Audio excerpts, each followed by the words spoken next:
Welcome to a dialogue on accountability in the digital age. A dialogue with representatives of a global, multi-stakeholder community. I'm your host, Frits Bussemaker, and today I'm delighted and privileged to have a conversation with Musah Inuwa. Musah, welcome to the program. Thank you, Frits.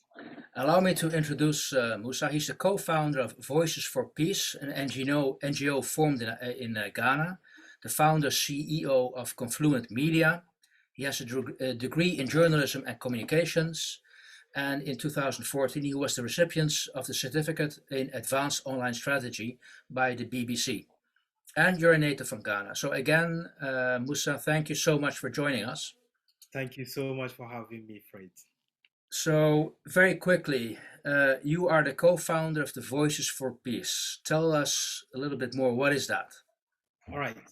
So thank you so much, Frits, for having me, and so excited to be on this platform. And I have read or followed this podcast for some time now, which has always piqued my interest to join a platform like this to share my perspective on what's happening around the world. So to touch base on Voices for Peace. Voices for Peace formally formed in Ghana as an NGO with my partner, Miss Brianna Cook, or business partner, Miss Brianna Cook from the United States, who is also co-founder or founder of I4ADA, an IoT company based in the United States, and also with its footprint in France. So the whole idea came up when we met at the Global Entrepreneurship Summit in Netherlands, in The Hague, where we met to discuss perspective on what to do, and this whole Voices for Peace came in mind.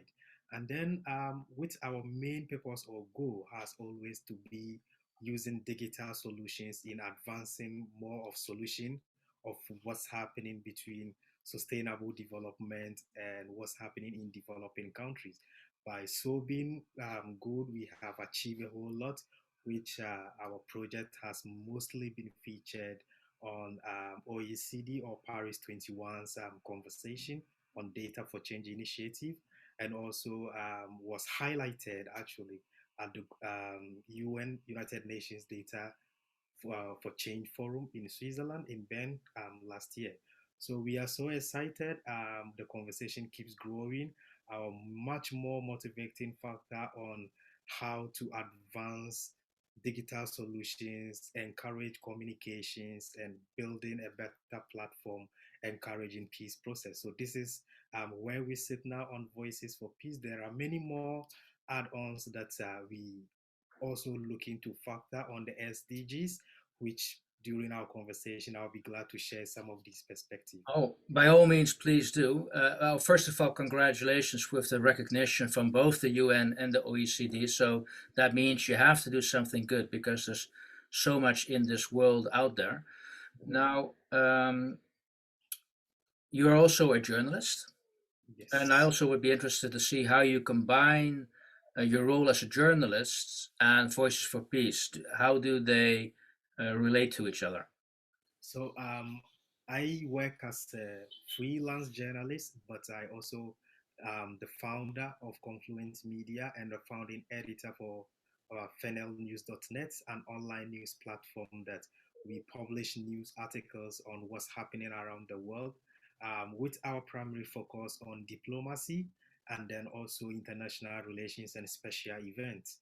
So with its link with Voices for Peace, we always advance conversation on interest stories and how we can bring information to the doorstep of the people, and then also to our cherished readers as well. So it's not too much into confliction, but we always have to have more of the insight on what news element is, what a non-profit project is all about, but it's all about information and getting the right information out there to the public.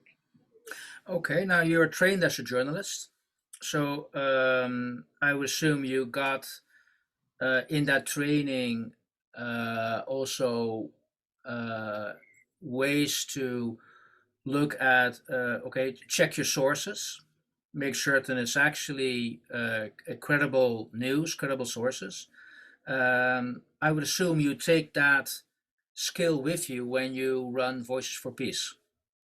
Yes, that's correct.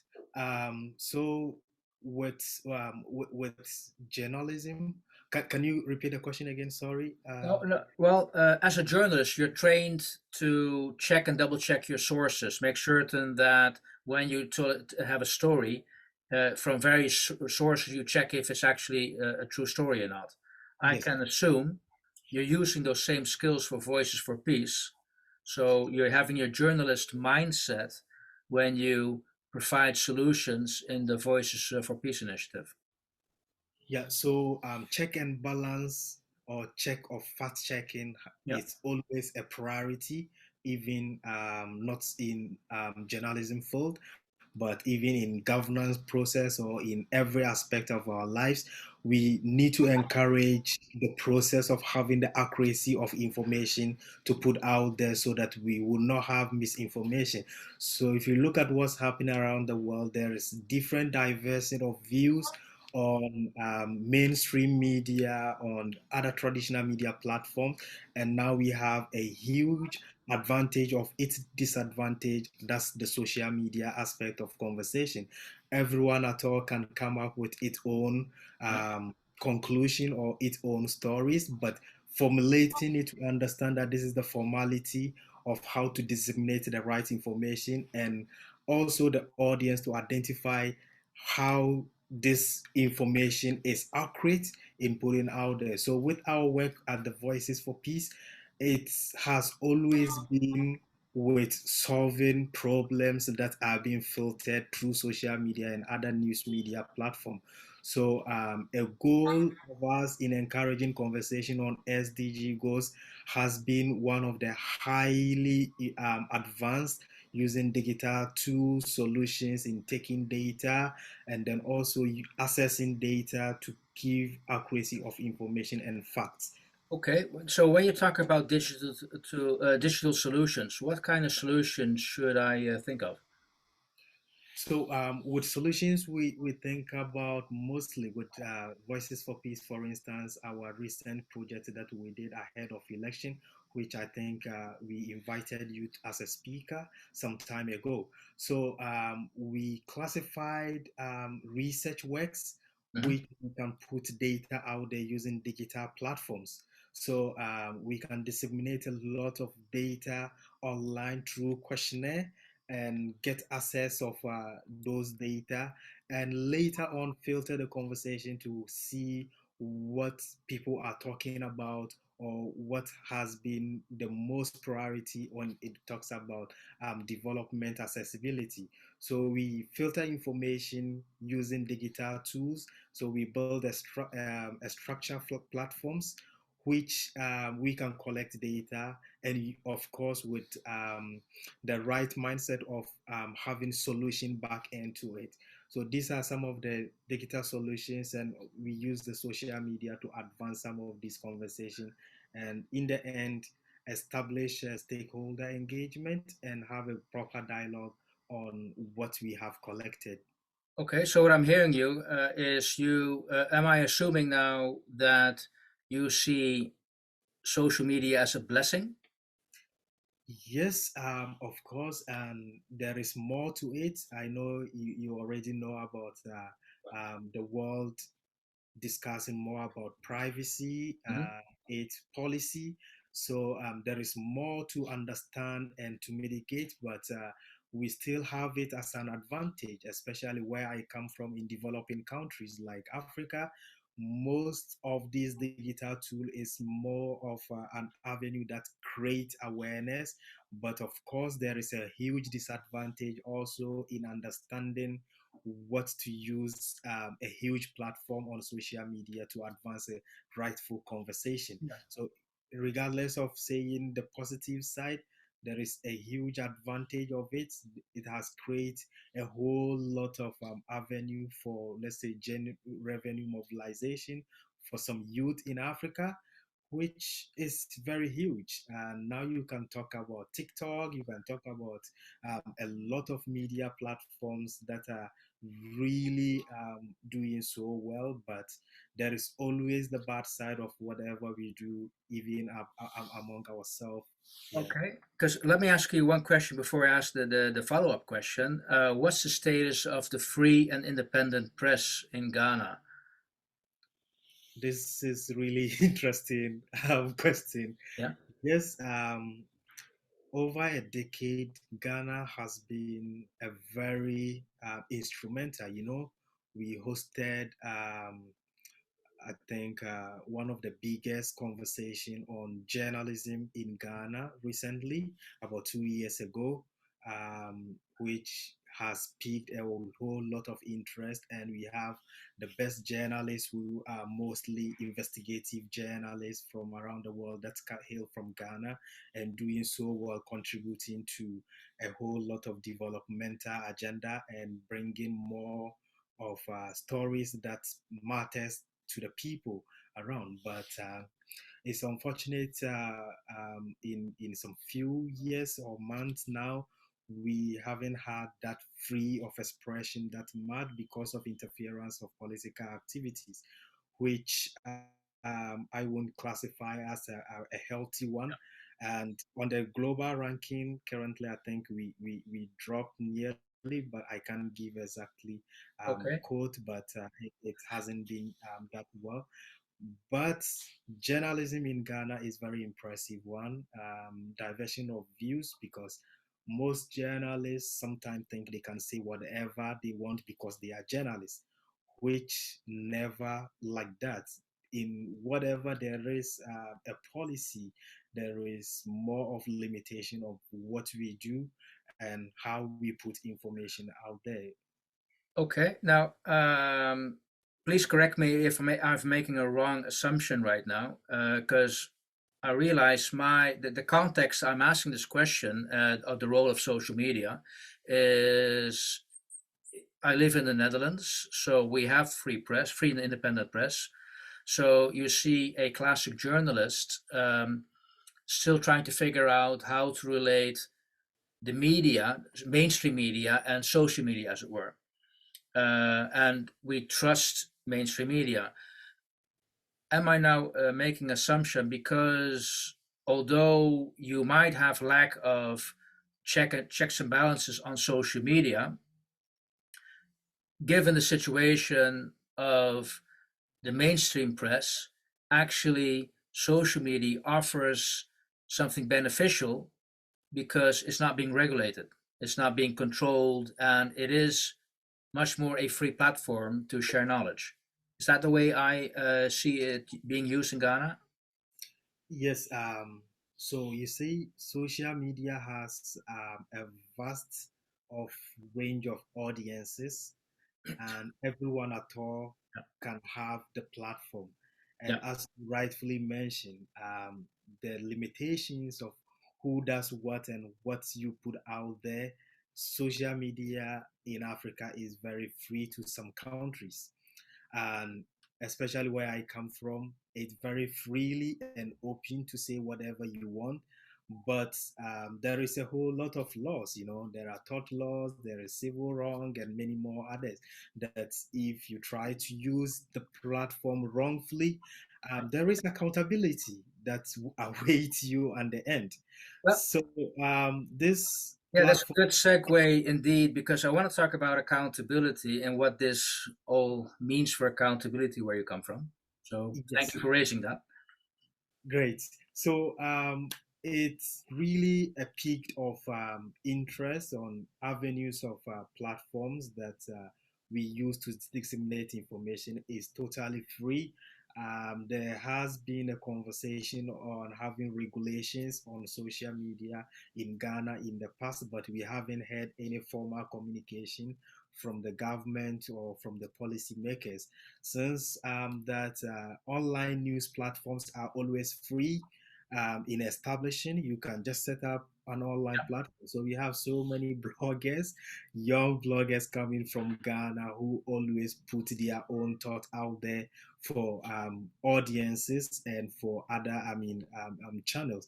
But of course, there has been a decade of upcoming young journalists in Ghana who use some of these platforms just to generate revenue, not to filter what kind of information, but the sensitivity of what people would like to read, has been a huge trend in Ghana, which we don't talk about conversation of accountability in this or regulations in some of the activities that they do. And because of political diversion of views, if one political party raise a concern that no, this is wrong, full way of putting information out there, the other party feels no, it's the right way to go about with it. So everyone try to bring the perspective to say they are doing the right thing or this person is doing the right thing. Other than that, I think information in where I come from in Ghana has always been free one, and much more of the hindrance of what you put out there. You just have to be more careful not to sit in the toes of someone to sue you for any wrongful communication. But it's very encouraging. My website, for instance, have the freedom and freely way of putting information out there without just hindrance or moving for asylum to publish a news content or anything of such. Okay, got that. Great. No, thank you for sharing that, and also the role of journalism and what's possible. Now, I also understand that as a journalist, you're not restricted to the news in Ghana. You actually went to Istanbul a couple of weeks ago, and what brought you to Istanbul? Yes, so I mentioned I follow news content on diplomacy, international relations, and special events.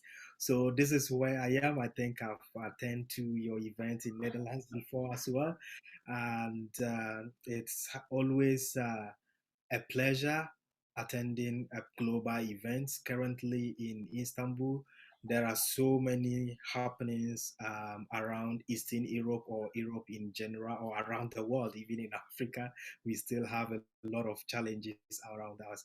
But the purpose of Istanbul has been a very interesting one to attend the Istanbul or in the Turkish government organizing the diplomatic forum, which sought to have about 80 politicians attending and over 16 heads of state attended in the city of Antalya to discuss about peace process, to discuss about what's happening around the world, to discuss more about issues that affect in our daily lives and food security, of course.